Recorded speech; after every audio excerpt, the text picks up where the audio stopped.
আমাদের মাননীয় প্রধানমন্ত্রী ঘটনা ঘটার পর থেকেই সার্বক্ষণিকভাবে আমাদের মন্ত্রণালয়ের সঙ্গে যোগাযোগ অব্যাহত রয়েছে। আমাদের সিনিয়র সচিব, আমাদের ডিজি মহোদয়, আমরা বিদেশের সঙ্গে প্রতিনিয়তই যোগাযোগ করে আমরা এই পর্যন্ত একজন লাশ আমরা হস্তান্তর করেছি। এটার আমরা মানে ফ্লাইটের এবং যুদ্ধের কারণে আমরা হয়তো যোগাযোগ করতে পারতেছি।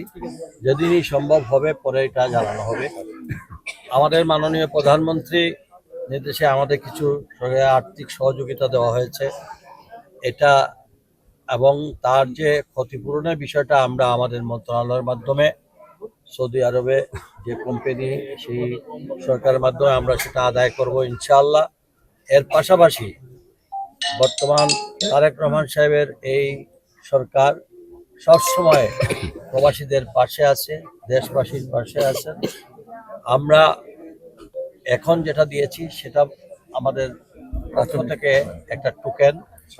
আমরা ভবিষ্যতে আমরা হয়তো এর ভিতরে আমরা আমাদের মন্ত্রণালয় থেকে চিন্তা ভাবনা করব।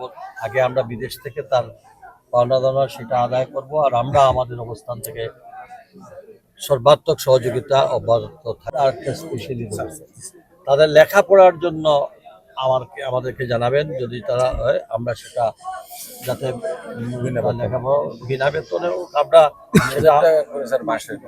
মাসে 2000 টাকা করে আমরা দেবো। 7 বছর পর্যন্ত আমরা এটা কন্টিনিউ করবো। ক্যামেরা